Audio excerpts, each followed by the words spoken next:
আমরা যদি কেউ ফাইজলামি করে কাউকে কবুল বলি তাহলে কি বিয়ে হয়ে যাবে? স্কুল কলেজে ছেলেফেলেরা অনেক সময় দুষ্টামি করে এই কাজ করেন। দেখুন, সালাতুন জিদ্দুহুন্না জিদ্দুন ওয়া হাজলুহুন্না জিদ্দুন। নবী সাল্লাল্লাহু আলাইহি সাল্লাম বলেছেন তিনটা কাজ হাসতে হাসতে করলে যা হবে সিরিয়াসলি করলেও তা হবে। এর ভিতরে একটা হলো বিয়ে।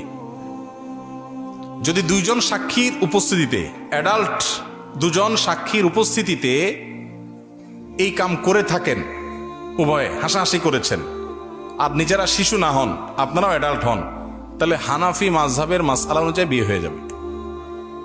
বলবেন হুজুর মোহরটা ঠিক করি নাই, মোহর অটোমেটিক সেট হয়ে যাবে, কিন্তু বিয়ে হয়ে যাবে। খুব জটিল।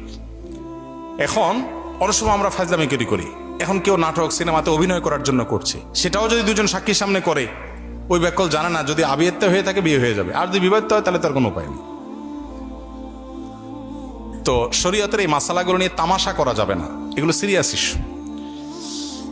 আমার 2 বছর বয়সী পুত্র সন্তান সারা রাত একটুও ঘুমায় না, খুব কান্নাকাটি করে, বাড়িতে সবাই অসুস্থ হয়ে পড়ছি না ঘুমিয়ে, এখন করণীয় কি? ভালো কোনো রাকি শরণাপন্ন হবেন। আমার অফিসে রুকিয়ার জন্য শত শত মানুষের সিরিয়াল।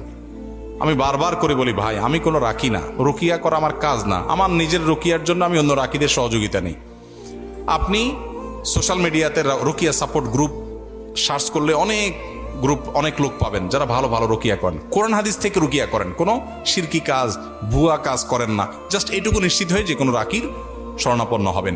একেবারে সবচেয়ে সহজ যেটা, অনেক বই আজকাল বের হয়েছে, সেলফ রুকিয়া, নিজে নিজে রুকিয়া করবেন কিভাবে। শুধু কোরআন কারিমে আয়াত পড়ে পড়ে, আয়াতে শিফা পড়ে পড়ে আপনি চিকিৎসা গ্রহণ করতে পারেন।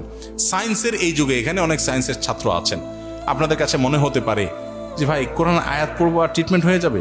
হ্যাঁ, কোরআন আয়াত পড়বেন আর ট্রিটমেন্ট হবে। বলে তাহলে হসপিটালের দরকারটা কি?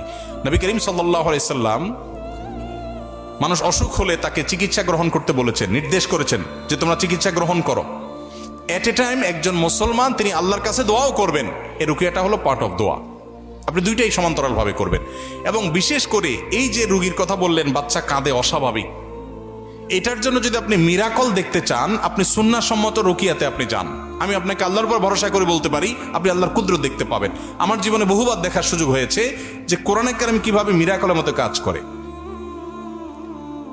এজন্য বাচ্চারা অস্বাভাবিক কান্নাকাটি করছে, অস্বাভাবিক কিছু করছে, মনে হচ্ছে যেটা মেডিকেল সায়েন্স রিলেটেড কিছু না, অস্বাভাবিক, তাহলে বুঝতে হবে যেটা রুকিয়া রিলেটেড ইস্যু। আপনি কোরআন তেলাওয়াত শুরু করে দেন। সূরা